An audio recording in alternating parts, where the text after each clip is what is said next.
今日同大家介紹個馬拉糕，市面上好多種做法嘅，我哋而家就主要就介紹酒樓嘅做法啦。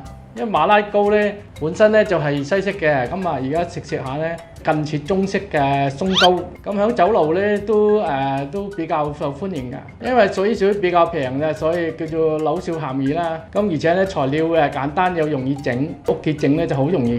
點解叫馬拉糕嘅？係咪嚟自馬拉嘅？應該都係喺西方傳入嚟㗎啦，即係中式係冇嘅。中式叫做鬆糕嘛，中式嘅咧就係用主要就發酵。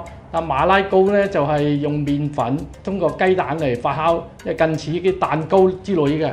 因為呢個屬於已經消失中嘅點心啦，因為比較平又冇人做，技術難掌握。咁點樣又為之一個好嘅馬拉糕咧？發得起即係已經鬆得起裏邊嘅眼咧，鬆眼咧係鬆得起，甜度夠。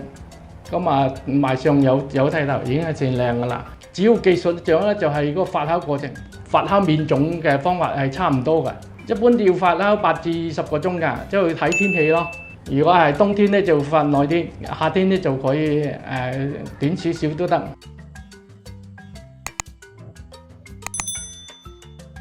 咁我而家主要就介紹嗰啲材料，最緊要就係雞蛋啦、麵粉、椰汁、花奶，最後咧就加埋泡打同埋食粉之類，幫助佢發起啫。呢個係我以前做好嘅，因為要時間關係要發啦。咁我而家主要就介紹呢個份量點樣做法。嗰啲份量咧，我全部都係根據我哋酒樓做法嘅，將佢縮細咗嘅，推算出計算出嚟噶啦。咁我而家咧煮一組份家庭式嘅咧，啱啱好一底噶啦。雞蛋就冇咩選擇嘅，即係乜蛋都得嘅。咁你就睇啲蛋嘅大細隻咯。如果細隻太細隻啲蛋咧，就加份量加多少少。基本上都係1-2份一隻蛋就已經 OK 噶啦。屋企如果有機器蛋咧就比較好啲，點解我冇咧？呢啲都可以噶啦。因為將佢全部打到鬆晒為止，咁再加其他材料，因為要叫發酵，即係比如自然發酵。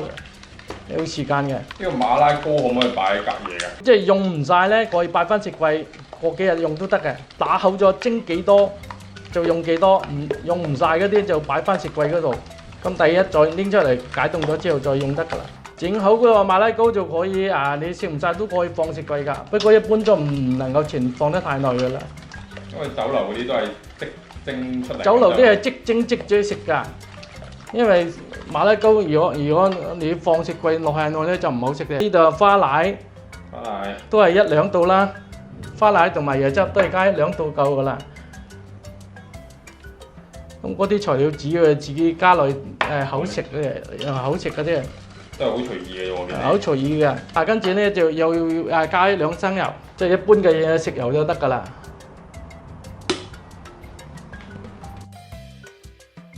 好啦，呢個蛋就打好啦，咁跟住仲有好多材料加入邊嘅。6兩麵粉，我而家嘅份量係計好到噶啦。6兩麵粉就5兩糖。咁用嘅粉咧都係用低筋粉，就配5兩糖，糖係少啲，份量少啲。馬拉糕唔夠甜咧就唔好食嘅。咁糖同埋粉咧就一定要將佢溝勻啦，因為如果你加耐嘅時咧，你唔溝勻咧，佢就起粒嘅。講少少技巧㗎，因為糖同埋麵粉加起上嚟咧，佢就打耐就唔會起粒啊。咁仲有1-2吉士粉，我將佢溝埋加埋落去就變成咗呢個，因為呢個我以前係做發酵做好嘅，而家即打好咧就唔能夠蒸㗎喎。一定要發酵會7-8個鐘。呢個底嘅底漿，個製作相對簡單喎。馬拉糕就比較簡單嘅，最難就係蒸個過程啦。係蒸咧就有少少技巧嘅，即係撈嘅過程咧就有少少技巧，唔能夠一下倒晒落去嘅，一打倒晒落去就起粒㗎啦。即係一定要即係打起咗之後再倒，就分2次。屋企打蛋糕咧又係容易，但係咧都要逐步落。咁就完成咗整個過程啦。呢個過程咧就用條濕布同埋好似發麵種咁嘅方法，蓋住呢度就發佢7-8個鐘就可以啦。咁呢個呢，就係我以前做好嘅，而家就講蒸呢個啦，發酵咗8個鐘噶啦。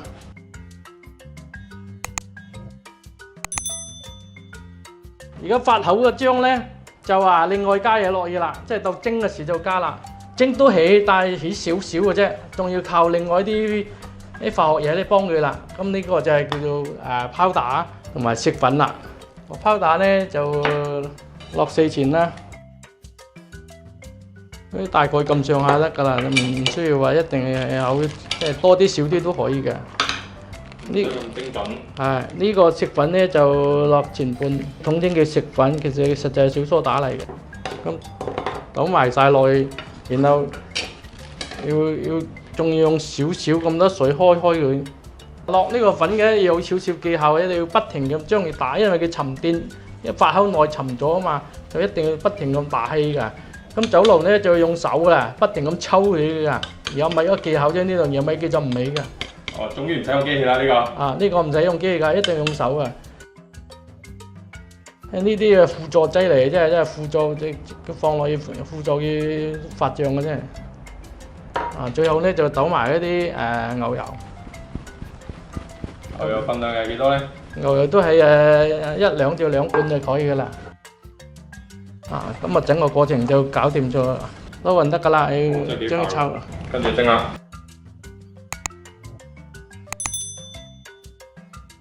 用啲咩剪住？用啲保鮮紙，酒樓就用油紙嘅。而家蒸嘅技巧呢就有少少啦，擺落去呢就唔能夠一下就蒸咁快嘅，起晒麒麟面啦。咁就冚得蓋啦。面係有一笪一笪噶嘛，呢啲就係油嚟噶嘛。起咗面啦，咁啊就冚得蓋啦。大火咧蒸35分鐘，而家差唔多蓋得㗎啦。中間一圈一圈呢啲係麒麟啊嘛。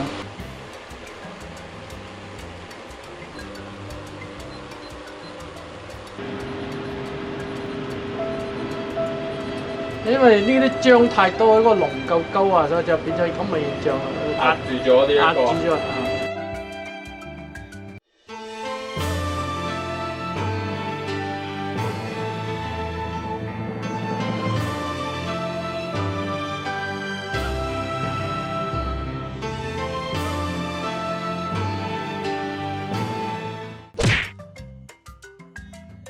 上一條片流沙包嘅一啲網友嘅問題啦。用涼水1斤粉就用3錢泡打，3錢伊士，即係3錢酵母，咁4兩糖，咁就用涼水搓勻佢就得㗎啦。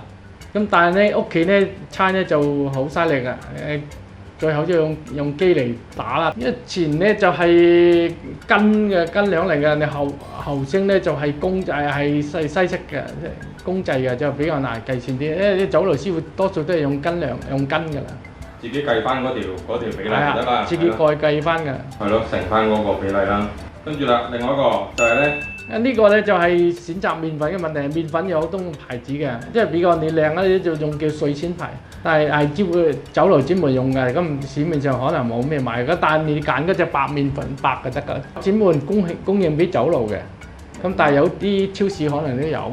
跟住第3個啦，豉油嘅配方咧就有好多種嘅，即係一般咧就1斤嘅生抽就配半斤嘅老抽，7兩糖，加薑葱爆香落味精，落雞粉啦，腸粉咧就1斤嘅煎粉就2斤半生粉，咁咪用水開佢，開到啲結度啱就得㗎啦。粉果嘅嗰條片下邊嘅一啲網友嘅問題啦。嗰啲生粉呢，就其實係一個統稱嚟嘅啫，植物嘅澱粉嚟嘅。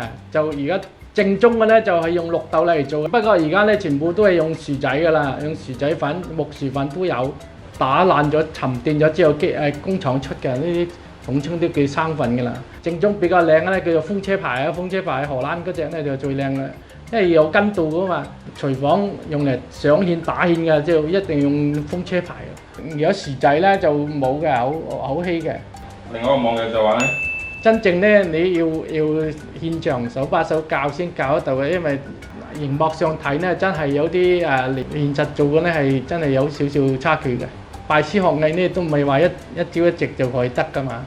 另外一個就話咧，呢樣嘢咧就資源問題啦，又要揾場地，又要資金，咁就可能有少少困難啦。